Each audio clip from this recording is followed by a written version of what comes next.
जंहिं जॾहिं ऐं जिते बि कलम खणी मुआशरे जी इस्लाह लाइ नज़र फेराई आहे त उनखे ही मुआशरो कंहिं अज़दा खां घटि नज़र नथो अचे।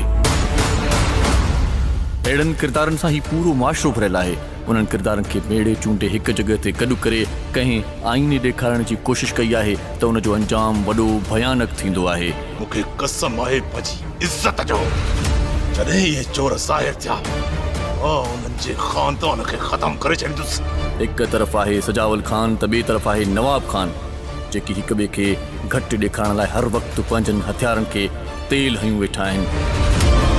उन्हनि अहिड़ी त बारूद जी बाहि पखेड़े छॾी आहे जंहिंजे ॾहकाव सां सॼो माहौल सोगवार बणिजी वञे थो। रईस जे माण्हुनि सां उचाइण छॾे ॾे, जे तूं हुननि सां फिटाईंदे त असां रही सघंदासीं। उन्हनि जी दिलनि मथां न नैना जा सुॾका ऐं अखियुनि जा ॻोढ़ा असर कनि था, न हलीमा जी आहज़ारी।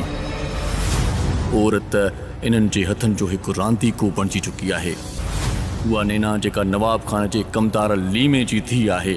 जेको बि न्याणियुनि खे ईअं ॾिसंदो न, मां हुनजा दोॾा कढी छॾींदसि। हे त तुंहिंजो रेस हुयो, इन जे करे मां माठ करे वियसि। नैना खे हासिल करण लाइ मूसा ऐं नवाब ख़ान जे विच में किरोत जी बाहि भड़की पवे थी। हाणे केरु हासिल कंदो इन जे तकरार जे विच में नैना खे? ऐं वरी हिकु चोर लोफर मूसा, उहो मूसा जंहिंजे ख़ौफ़ खां सभु लहराईंदा आहिनि ऐं राति जो सुम्हण वक़्तु इहा दुआ घुरंदा आहिनि त शल मूसा जो मुंहुं असां तरफ़ न हुजे। ॿिए तरफ़ त सजावल ख़ान जो सोट लाला बि कंहिंखां घटि नाहे।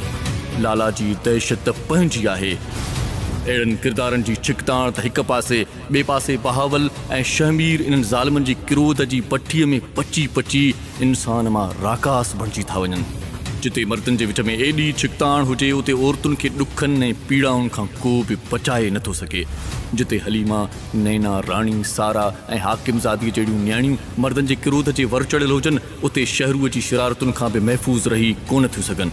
मूंखे बीमारीअ बेवस करे छॾियो आहे त मां काथे कंहिंजो हिकिड़ो अखर बि ॾिसां। वज़ीर हाकिमज़ादीअ खे मोहबत में धोखो ॾे, उते सारा जो इश्क वञी अज़ुल खे पहुचे थो।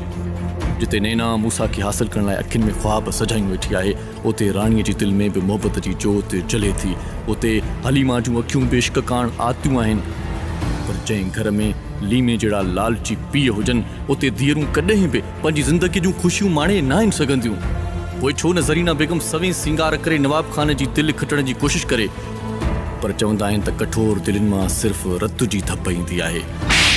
जिते सजावल ख़ान जहिड़ा किरदार हर वक़्तु रतो छाण कनि, उते जनम वठंदो आहे सिर्फ़ तकरार। हाणे ॾिसणो इहो आहे त इन जे किरोध, ज़िद ऐं होड़ में सभिनी खां अॻिते केरु थो निकिरी वञे।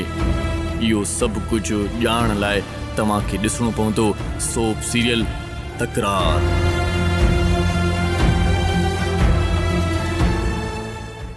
सोप सीरियल तकरार तमाम एपिसोड्स ॾिसो हाणे HD क्वालिटीअ में। विज़िट करियो असांजो YouTube channel Sindh TV HD drama.